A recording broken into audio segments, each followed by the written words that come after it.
मुल्क की सबसे पुरानी पार्टी कांग्रेस आज अपने नए प्रेसिडेंट का चुनाव कर रही है। तकरीबन 2 दहाइयों के बाद पार्टी प्रेसिडेंट के चुनाव पर हो रहे हैं। पार्टी में सबसे बड़ी पोस्ट की रेस में गांधी परिवार से कोई नहीं है।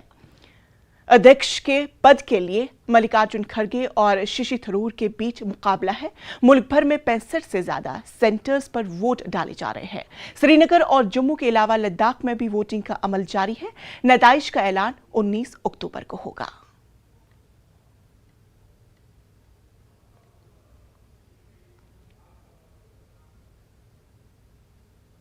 काफी समय बाद ये चुनाव हो रहे हैं, तो कैसे इन चुनावों को आप देख रहे हैं? बहुत अच्छा लग रहा है। डेमोक्रेसी का यही खूबी है कि हम ऑल इंडिया कांग्रेस का अध्यक्ष और पूरी टीम इलेक्टेड चुने। तो ये प्रोसेस काफी देर से चल रहा था। पहले प्राइमरी मेंबरशिप हुई, फिर एक्टिव मेंबर बने, फिर डेलीगेट्स बने और हमारी स्टेट में 340 के करीब डेलीगेट्स हैं जो आज जम्मू और श्रीनगर के 2 पोलिंग स्टेशंस पे वोट डालेंगे।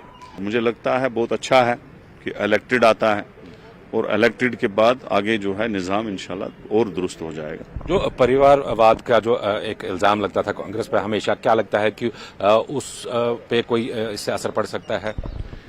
देखो, परिवारवाद कोई मसला ही नहीं है। उस फैमिली के साथ उस खानदान के साथ नेहरू गांधी परिवार जिसमें सोनिया जी और राहुल जी और प्रियंका जी, उस खानदान के साथ प्यार मोहब्बत जुड़ा है लोगों का।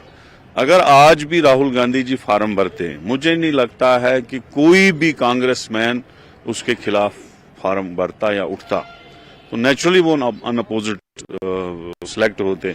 वैसे भी हर स्टेट ने, इंक्लूडिंग हमने भी और मैंने मूव किया, जम्मू में भी श्रीनगर में भी जो डेलीगेट सेशन हुआ था, हमने सब ने यूनानिमसली रेजोल्यूशन मूव किया था कि राहुल गांधी ही हमारा प्रेसिडेंट बने। लेकिन जब उसने रिफ्यूज किया कि मैं इस बार नहीं बनूंगा, तब जाके कोई भी कांग्रेसमैन जो है फिर ओपन हुआ। तो फिर 2 लोग जो है खड़गे जी और थरूर जी उठे और अब जो है अब वोटिंग है। लेकिन अगर सोनिया गांधी जी होती, राहुल गांधी जी होते, प्रियंका गांधी जी होती, मुझे नहीं लगता है कि कोई कांग्रेसमैन उनके अपोजिट में फार्म भरता। चांसेस किसके ज्यादा लगते हैं? क्योंकि खड़गे जी ने काफी कैंपेन भी किया, हर एक जगह वो गए, यहाँ जम्मू कश्मीर भी आए।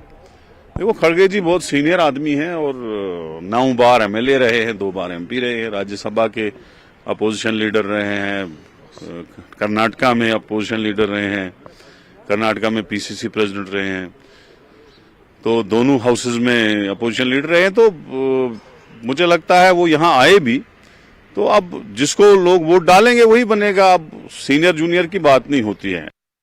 नेशनल कांग्रेस प्रेसिडेंट चुनने के लिए चुनाव की प्रक्रिया शुरू हो गई है। हम जम्मू में कांग्रेस के पार्टी ऑफिस पर हैं, जहां इस वक्त जो 10 बजे है, 10 बजे से ये चुनाव प्रक्रिया शुरू हो गई है। रमन भल्ला उन्होंने सबसे पहले वोट दिया और उसके बाद बाकी के जो एलिजिबल वोटर्स हैं कांग्रेस के, वो अब धीरे धीरे यहाँ आ रहे हैं और अपना वोट कास्ट कर रहे हैं।